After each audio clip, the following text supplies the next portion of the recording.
저희가 이제 확률 통계에 대해서 좀 살펴보고 있는데요. 지난번까지는 저희가 이제 확률 파트를 좀 살펴봤으면, 지금부터는 이 통계 파트에 대해서 간략하게 한번 리뷰를 하면서 넘어가도록 하겠습니다.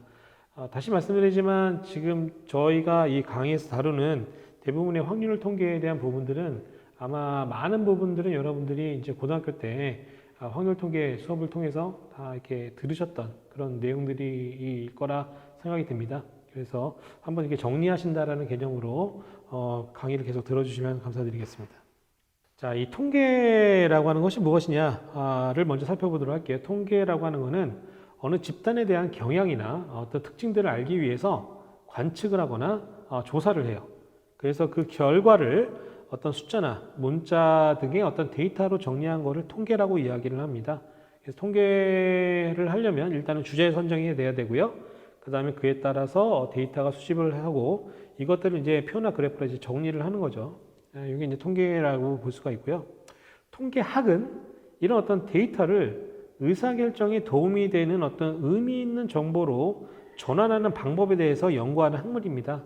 그래서 이제 데이터로부터 통계를 얻는 방법, 그다음에 통계를 분석하는 방법 등으로 이 통계학을 좀 한번 나눠볼 수 있을 것 같습니다. 우리가 이제 통계학을 이제 얘기를 할 때는 몇 가지 이제 여러분들이 아셔야 되는 용어들이 있어요.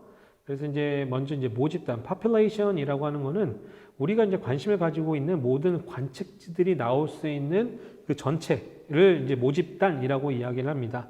그래서 예를 들면 여러분들이 600명 학생들의 혈액형에 관심이 있다라고 하게 되면 이런 어떤 관심 있는 거에 모집단은 뭐냐? 600명 학생 전부가 어떻게 보면은 모집단이 되는 거고요. 이 모집단의 수가 600이 되는 겁니다.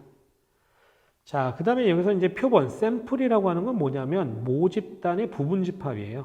그래서 예를 들면 모집단 600명의 모집단에서 예를 들면 100명을 뽑았어요. 그 다음에 100명의 혈액형을 조사를 했습니다. 그럼 그 100명이 뭐가 되냐? 샘플, 표본이 됩니다.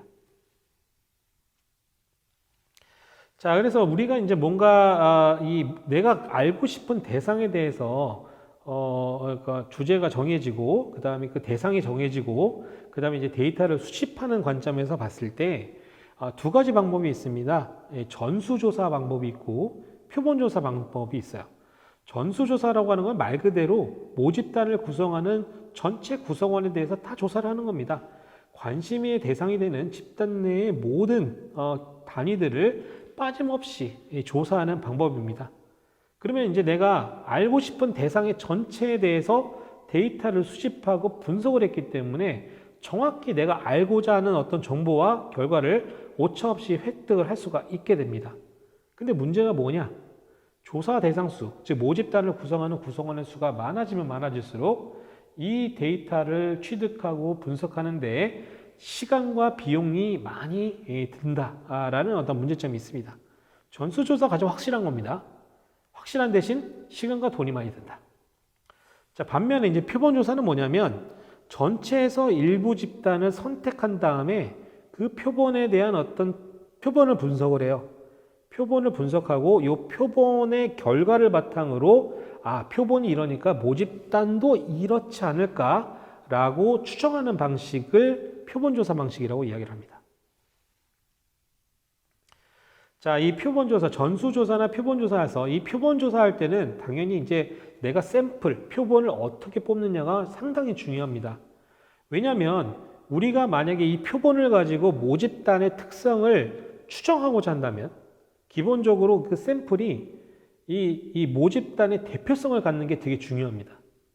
자, 모집단으로부터 이 대표성을 갖는 표본을 채취해서 분석을 해야 내가 모집단의 어떤 특성들을 추정하는 데 있어서 올바른 의사결정에 도달할 수가 있게 됩니다. 자, 예를 들면 이런 어떤 뭔가 이게 조사를 하는데요. 조사를 하는데 뭐 지질 조사를 한다고 쳐볼게요. 근데 이제 이 조사를 이렇게 쭉 하는데 뭐 예를 들면 지금 예를 들면 어떤 특정한 어떤 집단, 특정해 있는 집단으로만 대상으로 이렇게 조사를 하게 돼서 그 결과가 나왔을 때 과연 이 샘플로 뽑힌 분들이 이 전체의 어떤 특성들을 대변하느냐. 자, 이런 어떤 이슈들이 존재를 하게 됩니다. 이 부분에 대해서는 좀 이따 다른 예시를 가지고 다시 또 설명을 드릴 수 있도록 하겠습니다. 자, 근데 샘플링이라고 하는 이 표본을 이제 추출하는 부분은 사실은 이제 머신러닝에서도 상당히 중요합니다. 우리가 보통 이제 머신러닝, 나중에 이제 여러분들이 머신러닝을 이제 배우실 때 뭔가 이게 내가 가용한 이 데이터가 이렇게 있습니다. 이 가용한 데이터가 있고요. 내가 이 가용한 데이터를 가지고 이 데이터를 잘 설명할 수 있는 함수를 도출하는 것뿐만 아니라 어떤 새로운 데이터가 들어왔을 때도 충분히 추정할 수 있는 예측력을 가지고 있는지, 그래서 어떤 관계를 잘 설명해서 설명력과 예측력을 내가 가지고 있는 데이터를 가지고 뭔가 모델을 만들고 설명을 해줘야 돼요. 모델을 개발하셔야 돼요. 그러기 위해서는 어떻게 됩니까? 이 전체 데이터, 내가 가용한 전체 데이터를 다 사용해서 모델을 만들 수가 없어요. 왜냐하면 새로운 데이터가 들어왔을 때도 얼마큼 잘 유출하는지를 보려면 이 전체 데이터 중에 일부를 이렇게 좀 이렇게 그러니까 학습을 하는 데 있어서 모델을 만드는 데 있어서 이렇게 좀 일부는 사용을 하지 않는 게 좋습니다. 그래야 어차피 내가 가용한 데이터는 이거밖에 없고요. 그 다음에 이 데이터를 가지고 전체적으로 만약에 학습 모델을 만들게 되면 내가 이게 새로운 데이터가 들어왔을 때 얼만큼 잘 추정을 하는지를 알 수가 없잖아요. 그러다 보니까 이 중에서 일부 데이터를 소위 말하는 테스트 데이터라는 이름으로 이렇게 데이터를 좀 이렇게 빼놓습니다. 그리고 이 나머지 데이터, 가용한 데이터 중에 이제 나머지 데이터를 가지고 학습 테스트 데이터로 추후에 테스트를 하기 위한, 이게 새로운 데이터에 대해서 얼마큼 잘 추정하는지를 테스트하기 위한 목적으로 잠깐 빼놓고 나머지 부분들을 가지고 학습을 하게 되는데, 자, 결국은 요 학습 전체 데이터가 아니잖아요. 전체의 일부를 가지고 내가 학습 모델을 만듭니다. 근데 이 샘플 데이터, 요 학습 데이터가 어떻게 보면은 전체 데이터에 대한 대표성을 가지게끔 우리가 학습 데이터를 잘 만들어야 돼요. 자, 그렇기 때문에 이런 어떤 샘플링이 되게 중요합니다. 그래서 우리가 이 주어져 있는 데이터로부터 내가 적절한 어떤 지금 내가 풀고자 하는 어떤 대상을 잘 설명할 수 있는 그런 어떤 대표성이 있는 데이터를 가지고 학습을 할 수 있게끔 이게 적절한 어떤 샘플링 기법에 의해서 이게 전체적인 어떤 학습 데이터의 대표성, 그러니까 데이터의 대표성을 갖는 학습 데이터를 구축하는 것이 정말 내가 좋은 어떤 그 모델을 만드는 것만큼 중요하다고 볼 수가 있습니다. 그래서 이제 데이터를 샘플링하는 단계에서 내가 어떤 신뢰성 있는 모델을 만들기 위해서는 지금 어떻게 됩니까? 어떤 그 선택의 바이어스, 어떤 선택의 어떤 특정한 편향을 줄이기 위해서 우리가 줄이면서 실제 우리 리얼월드 데이터, 실제 데이터를 잘 이게 대변할 수 있는 그런 어떤 샘플 데이터를 잘 추출해서 이런 어떤 대표성이 가진 학습 데이터를 가지고 학습을 하는 것이 머신러닝에서는 되게 중요하기 때문에 이 샘플링, 이게 어떻게 보면은 머신러닝에서도 되게 중요한 어떤 컨셉이다라고 볼 수가 있습니다. 자, 그래서 이제 아까 설명드렸던 전수조사, 이제 표본조사 간의 차이를 잠깐 설명드리면, 내가 어느 고등학교의 어떤 학생의 평균 키를 알고 싶다라고 하게 되면 전수조사는 그냥 전교생 키를 다 조사하는 겁니다. 예, 그 다음에 거기서 평균을 계산하시면 돼요. 표본조사는 선택된 일부의 학생들의 키를 조사해서 이를 바탕으로 전교생의 평균 키가 이럴 거야 라고 추정을 하는 방식이 표본조사입니다. 자, 그래서 우리가 이제 기본적으로 우리가 이제 표본을 통해서 우리가 추정하고자 하는 것은 일반적으로 모집단의 모수가 보통 추정의 대상이 됩니다. 이제 모수라고 하는 건 뭐냐면 모집단의 어떤 특성, 내가 알고 싶은 값이에요. 모집단의 평균, 모집단의 분산, 이런 것들이 기본적으로 내가 어떤 표본조사나 전수조사 이런 것들을 통해서 내가 알고 싶어 하는 정보예요. 그래서 전체적인 평균이 어떻게 되는지, 아까 얘기했던 전교생의 키의 평균이 어떻게 될지, 전교생 키의 분산이 어떻게 될지, 이런 것들, 평균과 분산 등 이 모집단의 특성을 나타내는 모수가 내가 기본적으로 알고 싶어하는 정보입니다. 자, 그 다음에 이 통계량이라고 하는 것은 뭐냐면 이 표본의 특성을 의미합니다. 그래서 표본의 특성을 의미하는 그런 확률 변수로서 뭐 예를 들면 표본 평균 X바, 그 다음에 표본 표준 편차 S, 뭐 이런 것들이 이 내가 모집단에서 표본을 추출을 하고 이 표본을 바탕으로 내가 표본의 특성을 나타내는 어떤 뭐 표본 평균이나 표본 분산, 표본 표준 편차 이런 것들을 보통 통계량, statistics라고 이야기를 합니다. 자, 그래서 우리가 기본적으로 표본 조사를 통해서 하고자 하는 바는 뭐냐? 모수라고 하는 것은 내가 전수조사를 하기 전까지는 알 수가 없어요. 자, 그래서 우리가 이 표본, 그리고 전수조사하는데 만약에 전수조사가 불가능하다든지 아니면 시간과 돈이 많이 든다든지 그렇게 되면 우리가 할 수 있는 또 다른 차선책은 그 중에 일부를, 대표성을 가지는 일부를 가지고 뭔가 추출을 한 다음에 여기서부터 모수를 추정할 수 있는 통계량을 계산을 합니다. 그리고 그 통계량을 바탕으로 모수가 이럴 거야 라고 추측을 하는 방식을 통해서 모집단을 이해하려고 하는 것이 기본적으로 통계학에서 하고자 하는 어떤 방향성이라고 볼 수가 있습니다. 그럼 예를 들면 한국인 20대 남성의 평균 신장은 어떻게 될까요? 라고 했을 때 여기서 평균 신장이 바로 모수가 되는 것이죠. 그리고 모집단은 20대 전체입니다. 한국인 20대 전체입니다.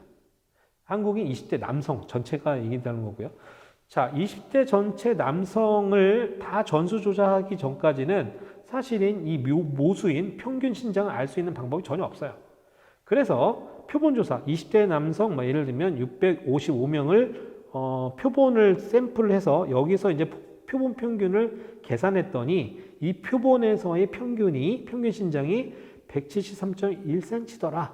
자, 이걸 바탕으로 자, 이러니까 아마도 이 표본이 이 모집단 20대를 어떤 대표하는 대표성을 충분히 가지고 있다고 한다면 우리나라 20대 남성의 평균 신장은 얼추 173 전후가 될 거야 라고 우리가 추정을 하고자 하는 것이죠.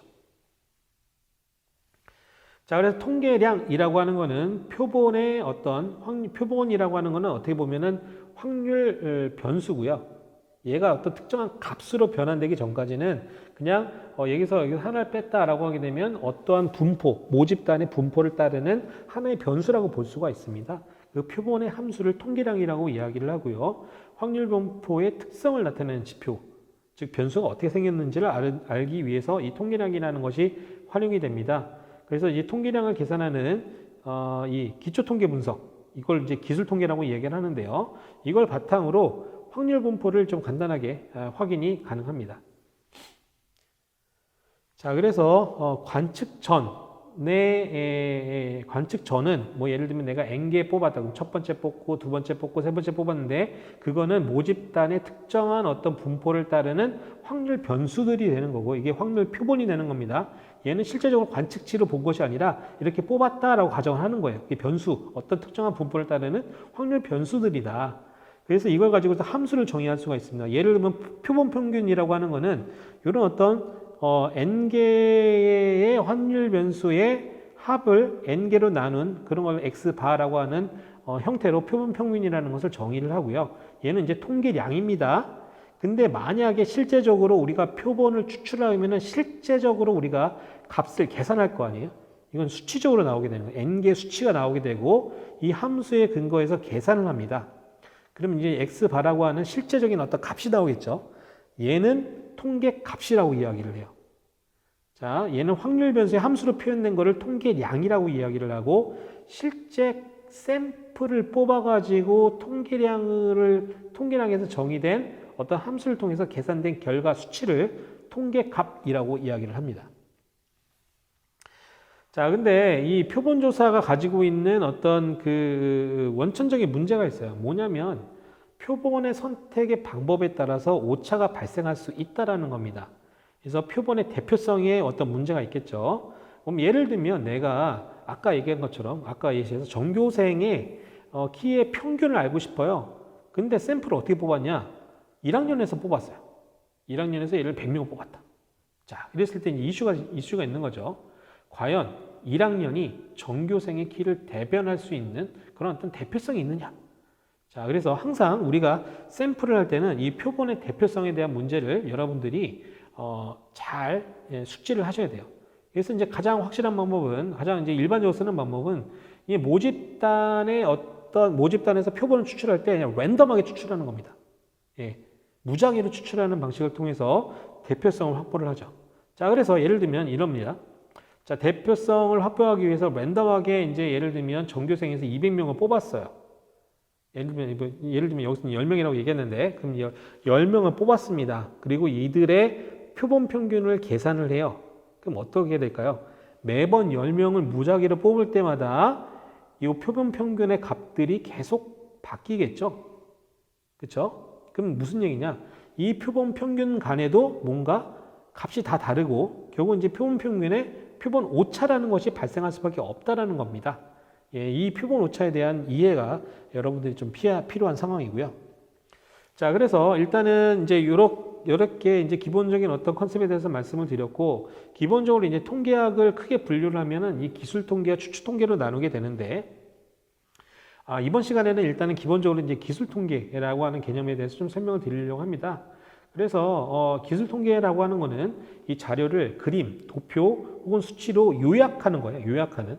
그래서 의사결정에 활용하기 위한 정보로 우리가 쓰는 건데요. 기본적으로 이제 기술 통계라고 하는 거는 이 표본의 특성을 분석하기 위해서 요약 정보입니다. 요약 정보. 그 다음에 이제 추측 통계는 저희가 이제 다음 시간에 다시 이 부분에 대해서 좀 더 자세히 알아보도록 하겠습니다.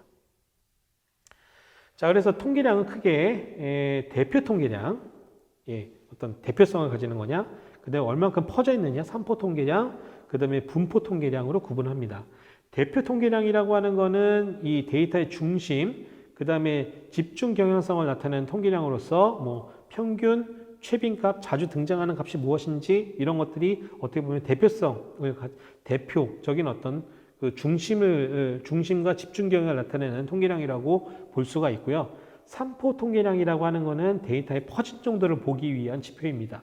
그래서 분산, 범위, 표준 편차 등이 이 산포 통계량의 예시로 볼 수가 있고요. 분포 통계량이라고 하는 거는 데이터의 위치 정보, 모양, 그래서 외도, 첨도, 최대값, 최소값 등이 기본적으로 분포 통계량으로 활용이 됩니다. 그래서 대표 통계량으로서 우리가 일반적으로 평균이라는 지표를 많이 써요. 근데 엄밀히 얘기하면 그 평균은 산술 평균이에요. 산술 평균이고 보시는 바와 같이 관측지들 쭉 더한 다음에 관측지 수로 나눈 겁니다. 이걸 이제 평균이라고 이야기를 하고요. 다른 어떤 관측지에 비해서 매우 크거나 작은 값, 관측지에 비해서 되게 큰 값과 작은 값이 있으면 요 산술 평균 값의 결과가 많이 영향을 받아요.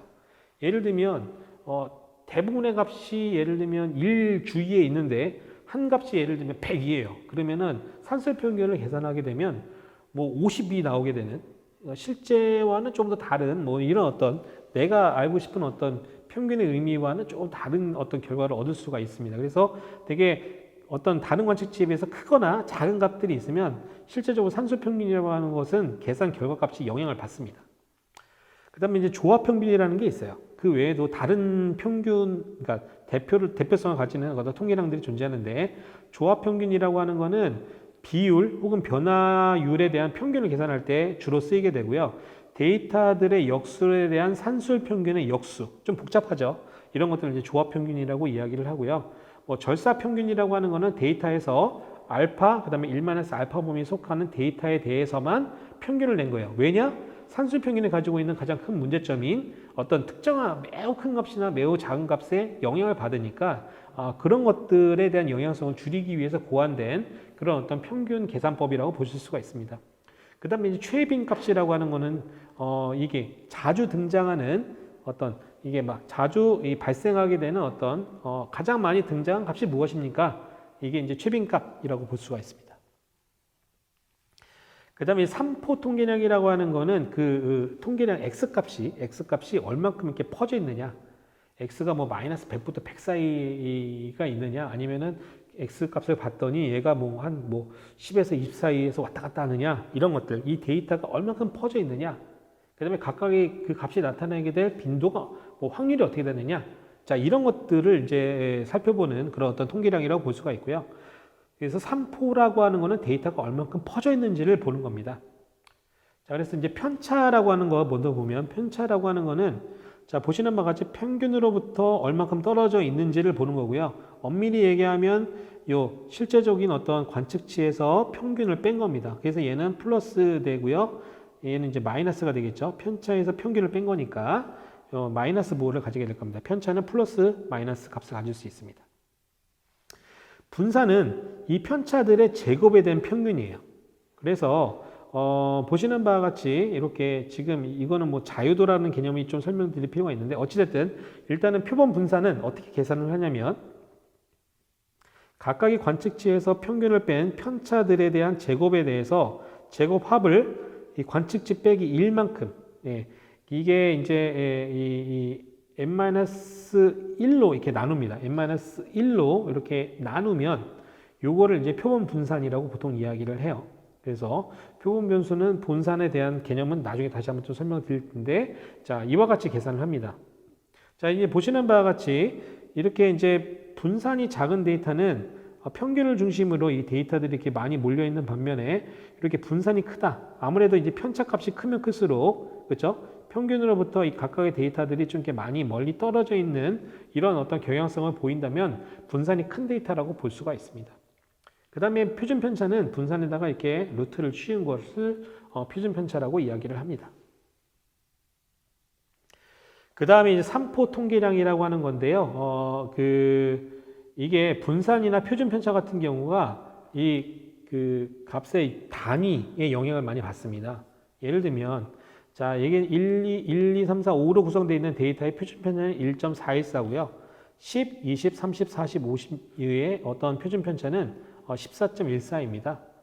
이와 같이 이 데이터들의 어떤 그 단위가 아니면 스케일이나 이런 것들이 따라서 기본적으로 이 표준 편차라고 하는 값들도 당연히 이 스케일에 따라서 표현이 될 수밖에 없잖아요. 이렇게 되면은 사실은 내가 스케일에 대한 정확한 정보가 없으면 얘가 이 퍼짐 정도가 어느 정도인지를 좀 이 숫자만 봤을 때 바로 감을 잡기가 어렵습니다. 그래서 이제 상대적인 어떤 산포를 보여주는데 좀 분산이나 표준 편차라고 하는 것이 좀 부적절하기 때문에, 자, 이거를 이제 스케일링 하는 거예요. 스케일링은 뭘 가져가느냐? 평균을 가져가는 겁니다. 그래서 이 변동계수라고 하는 거는 표준 편차를 이렇게 산술 평균으로 나눴을 때, 그렇게 되면 산술 평균과 표준 편차는 기본적으로 단위가 같습니다. 그래서 같은 단위로 나눠주기 때문에 이건 단위가 존재하지 않는 그런 어떤 지표라고 볼 수가 있고요. 그래서 변동계수는 표준 편차를 산술 평균으로 나눈 거다. 이렇게 생각을 해주시면 될 것 같습니다. 그 다음에 보통 이제 저희가 이제 스케일링 하는, 우리가 이제 데이터 분석할 때 이 전처리 과정에서 또 스케일링도 많이 하거든요. 그래서 데이터를 이렇게 뭐 같은 범주로 비교를 하기 위해서 스케일링을 많이 합니다. 그래서 상대적인 비교를 하기 위해서 각 데이터가 있는 값들을 좀 상대적인 어떤 값들로 변환하는 그런 작업을 이제 스케일링이라고 하는데, 우리가 이제 표준 정규 분포를 다루는 것처럼 어떤 변량을 평균으로 뺀 다음에 분산으로 나눠서 스케일링을 한다든지, 아니면은 최대값 빼기 최소값 분의 각각의 변량에서 최소값을 뺀 요걸 가지고서는 기본적으로 이제 스케일링을 합니다. 그렇기 때문에 스케일링은 변수 간의 비교에 하는 데 있어서 이렇게 스케일링을 하게 되면 좀 이렇게 올바르게 비교를 할 수가 있게 되겠죠. 자, 그 다음에 이제 범위와 4분위 범위, 이런 건데요. 산포를 나타내는 직관적인 지표 중에 하나입니다. 그래서 범위라고 하는 거는 최대값에서 최소값을 뺀 거예요. 그래서 x가 가질 수 있는 값에 기본적으로 어느 정도의 범위를 가지고 있는지 이를 알 수가 있고요. 4분위 점수는, 자, 이거를 최소값과 중위수, 이제 50%에 해당되는 부분, 최대값 100%에 해당되는 부분이 있고요. 그 다음에 25%, 75%에 해당되는 부분을 각각 1, 4분위수, 3, 4분위수라고 얘기합니다. 그럼 4분위 범위라고 하는 거는 3, 4분위 수 빼기 1, 4분위 수. 그래서 75%는 별량으로부터 45%는 별량을 뺀 거. 요게 이제 4분위 범위라고 이야기를 합니다.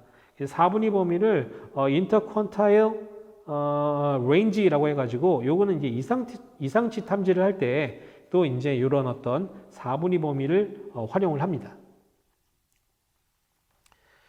그리고 이제 백분위수, 퍼센타일이라고 하는 거는 데이터를 크기 순으로 쭉 오름차순으로 정리를 한 다음에 백분율로 이제 특정한 위치에 해당되는 값들을 나타내는 걸 백분위수라고 얘기를 하고요. 4분위수라고 얘기하는 건 퀀타일이라고 얘기하는 것은 데이터를 오름차순으로 정리를 하고 이거를 이제 14, 24, 34, 44 이런 식으로 4등분을 합니다. 그래서 4등분을 한 위치의 값을 4분위수라고 이야기를 합니다. 그 다음에 이제 분포 통계량인데요. 분포는 이제 데이터 위치나 이런 것들을 보는데 보통 이제 외도, 뭐 첨도 이런 것들이 있습니다. 그래서 한번 살펴보도록 하겠습니다. 외도라고 하는 거는 분포의 비대칭 정도를 나타내는 통계량이에요. 그래서 보통 이제 외도가 음수면 이렇게 오른쪽으로 이제 데이터들이 많이 치우쳐져 있는 거예요. 그래서 이런 분포를 따르는 데이터를 가지고 샘플을 하게 되면 이런 이 치우침 이쪽 부분에 있는 데이터들이 많이 이쪽에 비해서 많이 이렇게 데이터가 뽑히게 되는 것이죠. 자, 이제 얘는 이제 균형이 이렇기 때문에 외도는 0이고요. 그 다음에 약간 왼쪽으로 많이 치우쳐져 있으면 이 경우는 이제 외도가 이제 플러스인 값을 가지게 됩니다. 그래서 이런 어떤 분포에 해당되는 어떤 데이터로부터 샘플을 하게 되면 이쪽 부분에 있는 왼쪽에 좀 많이 쏠리는 어떤 데이터들을 많이 관측을 할 수밖에 없게 되는 그런 상황이 됩니다. 그래서 일반적으로 외도의 절대값이 1.5 이상이면은 이 분포가 많이 치우쳐져 있다라고 우리가 이야기를 합니다. 그래서 변수의 치우침이 심할 경우에는 사실은 이제 우리가 머신러닝에서 뭔가 이렇게 데이터를 분석해서 뭔가를 할 때 이 데이터의 치우침이 심할 경우에는 좀 올바른 결과를 얻기가 좀 어려운 경우들이 많이 있습니다. 그래서 보통은 이제 이런 어떤 그 데이터의 치우침이 존재할 경우에는 이런 것들을 완화하기 위한 어떤 변수를 변환하는 방법들이 존재를 하는데 보통 이제 로그 트랜스포메이션을 한다든지 아니면 이제 스퀘어 루트 트랜스포메이션을 한다든지 이와 같은 방식을 통해서 데이터들을 이렇게 변환을 하고 그 다음에 이제 데이터의 어떤 치우침을 좀 더 완화한 다음에 그 머신러닝 모델들을 이렇게 구축하는 경우들이 종종 있습니다. 그래서 이제 데이터의 치우침이 심할 경우에는 변수, 변환이라는 방법을 통해서 이러한 어떤 치우침을 좀 더 완화를 한다. 대표적인 게 로그 트랜스포메이션, 그 다음에 스퀘어 루트 트랜스포메이션 등이 존재한다. 이런 것들을 좀 더 기억을 해주시면 좋겠습니다. 그 다음에 첨도인데요. 첨도는 데이터의 분포가 얼마큼 뾰족하냐를 나타냅니다. 그래서 정규 분포 대비 봉우리의 높이를 알아보는 측도로서 첨도가 높다라는 얘기는 뭐냐면 이 가장 높이 해당되는 별량 중심으로 데이터들이 많이 몰려 있고 범위 자체가 좁다라는 것을 의미해 변수의 어떤 변동폭 자체가 x가 나타날 수 있는 값들의 변동폭이 좁은 범위에 많은 값들이 몰려 있다라고 볼 수가 있는 겁니다. 자, 그래서 첨도가 3보다 크고 3인 경우는 정규 분포, 이게 첨도가 3보다 낮은 경우는 이렇게 약간 멀리 퍼져 있죠. 값이 이렇게 좀 멀리 퍼져서 값들이 이렇게 나타나게 된다. 자, 이게 이제 첨도라고 하는 지표입니다. 자, 그래서 이번 시간에는 기본적으로 통계와 통계학이라고 하는 것이 무엇인지 간단하게 살펴보았고요. 그 다음에 이제 기술 통계학에 대해서 기본적으로 우리가 여러 가지 이제 모집단의 어떤 모수를 파악하는 데 있어서 이게 전수조사하기 어려우니 이 표본을 가지고 뭔가 모수를 추정을 하고자 할 때 기본적으로 이제 표본의 어떤 주요 요약된 어떤 정보들을 파악하는 방식으로서 이제 통계량이라는 것을 정의를 했고 기본적으로 이런 것들을 어떤 것들이 있는지를 살펴보는 이제 기술 통계학에서 살펴보았는데요. 뭐 대표 통계량, 산포 통계량, 그다음에 뭐 위치 통계량 등등 여러 가지 분포 통계량 등과 같은 어떤 다양한 형태의 어떤 통계량들이 존재함을 여러분들과 같이 알아보았습니다. 예, 수고하셨습니다.